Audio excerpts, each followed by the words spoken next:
دے سکتے،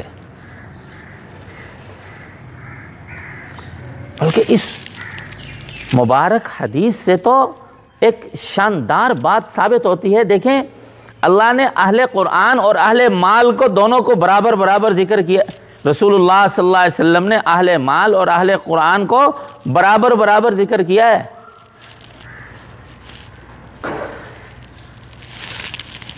ایک وہ آدمی جس کو اللہ نے دولت قرآن سے مالا مال کیا اور دن بھر رات بھر وہ قرآن کریم پڑھا رہا ہے، اور آج کل اس کا بہترین نمونہ ہوتا ہے کہ حافظ سارا دن قرآن پڑھتا ہے، یاد کرتا ہے اور رات کو قرآن سناتا ہے۔ وہ کسی نے اچھا سا لطیفہ کہا کہ مغرب کے بعد اگر کسی حافظ کو کھلکھلاتا ہنستا دیکھو تو سمجھ لو یہ قرآن سناتا نہیں ہے۔ ان بیچاروں کو افطاری اچھی نہیں لگتی، اتنی فکر ہوتی ہے ان کو، اور اتنی فکر مندی سے سارا دن قرآن پڑھتے ہیں اور رات کو سناتے ہیں۔ اور مسئلے کی یہ نوعیت لوگ بھی پیش نظر رکھ لیتے ہیں، بھئی اس حافظ کو پیسے دینا جائز نہیں ہے اور اس کا مانگنا بھی حرام ہے۔ لیکن میں پوچھتا ہوں، حضور سرور کائنات صلی اللہ علیہ وسلم نے جہاں اس حافظ کی مدح کی ہے اور یہ تو اس مدح پر اتر گیا کہ دن بھر قرآن پڑھتا بھی رہا، رات بھی اس کو پڑھنے کی سعادت نصیب ہو گئی، وہ مالدار کہاں ہیں جن کی اس حدیث میں مدح ہو رہی ہے؟ رجل آتاہ اللہ مالا فہو ينفق به آناء اللیل وآناء النہار، وہ مالدار کہاں ہیں جن کے بارے میں فرما دیا کہ ایسا مالدار جس کو اللہ نے مال دیا اور دن بھر رات بھر وہ خرچ کر رہا ہے۔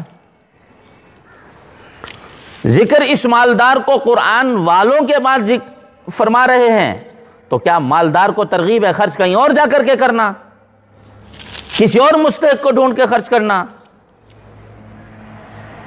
کسی اور کو جا کر کے راشن پیکج میں خرچ کرنا؟ حفاظ قرآن، قرائے قرآن کے بعد اگر اس مالدار کا تذکرہ آ رہا ہے اور اس مالدار کو ترغیب آ رہی ہے کہ وہ دن بھر خرچ کرتے ہیں اور رات بھر خرچ کرتے ہیں، ارے قریب میں کون مستحق بیٹھا ہے پیچھے؟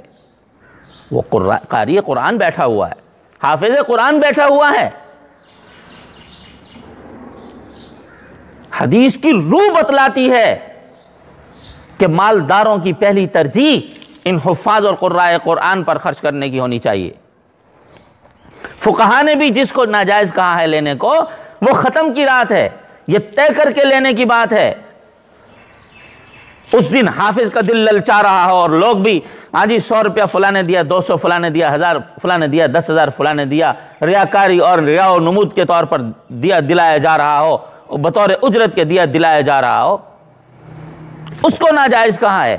کس نے ناجائز کہا ہے کہ اگر آپ تراویح کی پہلی رات، دوسری رات، 10ویں رات، 15ویں رات، 18ویں رات آپ کسی حافظ کی خاموشی سے جیب میں ڈال دیں، بھائی یہ آپ کی خرچی ہے۔ وہ ہم نے ایک جگہ تراویح میں قرآن سنایا، تو بہت پہلے کی بات ہے، کوئی غالباً 93-94 کی بات ہے،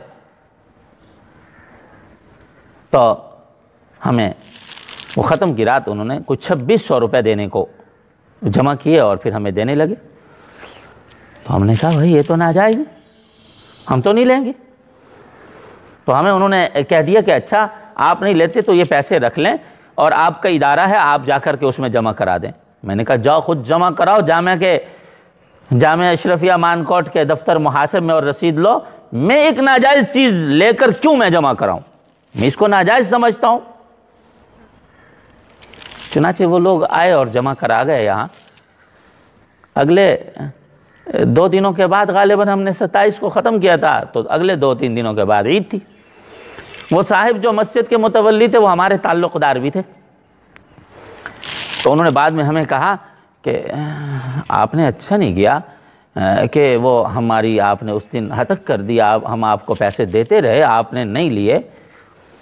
تو اب میں نے ان کو کہا، میں نے کہا آج عید کا دن ہے، مجھے عیدی دیں، آپ مجھ سے بڑے بھی ہیں، میرے بھائی بھی ہیں، آج آپ مجھے عیدی دیں، 10,000 دیں، لیتا ہوں۔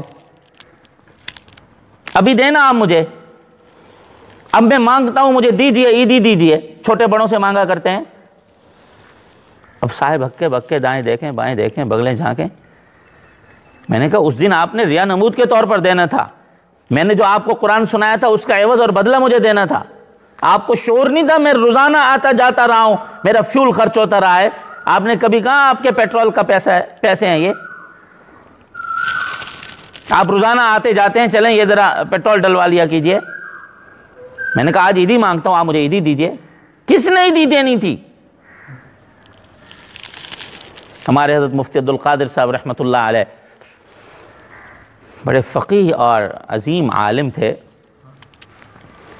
یہ خود سنانے لگے، فرمانے لگے یہ ابتدائی سالوں میں انہوں نے دارالعلوم کراچی میں تدریس فرمائی تھی، اور حضرت مفتی شفیع صاحب رحمۃ اللہ علیہ نے ان کو وہاں امام بھی بنا دیا تھا جامعہ دارالعلوم کراچی میں۔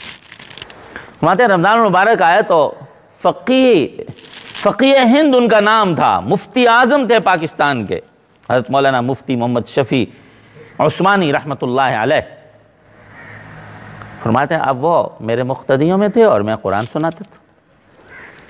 کہتے ہیں رمضان کی پہلی رات تھی، حضرت نے 200 روپے میری جیب میں ڈال دیے، کہا بھائی کوئی دودھ پی لیا کریں۔ اسی فقیہ سے اگر آپ فتویٰ لینے جائیں، وہ فقیہ کہے گا حافظ کو تراویح کا عوض دینا حرام ہے۔ کوئی بعید نہیں کہ ان کے فتاوی اور عبارات میں یہ فتویٰ عین ان کے قلم سے بھی موجود ہو۔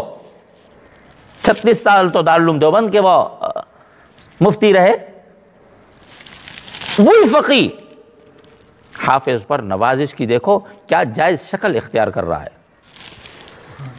پہلی رات ہی دے دیے، اس رات میں نہ حافظ کو خیال ہے کہ مجھے کوئی دے گا، نہ کوئی معروف ہے، نہ 200 اس طرح دینا مشروط ہے۔ اس وقت کا 2000 یہ 1900 کوئی 67-68 کی بات ہے، اس سے بھی پہلے کی بات ہو تو، یعنی آج کے کم از کم 20,000 سے کم بات نہیں ہے وہ۔ بھائی اللہ تعالی ہمیں دین سیکھنے اور سمجھنے اور اس پر عمل کرنے کی توفیق عطا فرمائے۔ ایک مسئلہ ہم کو یاد کر لیا کہ حافظ کو لینا حرام ہے اور ہمیں ایسے موقع پر دینا حرام ہے۔ لا الہ الا اللہ، اس غریب حافظ کی کوئی تمنائیں نہیں ہیں، یہ کوئی دل نہیں رکھتا، اس کو عید نہیں آنی، اس کے بیوی بچے نہیں ہیں، اس کو کوئی خوشیوں کا مرحلہ عبور نہیں کرنا،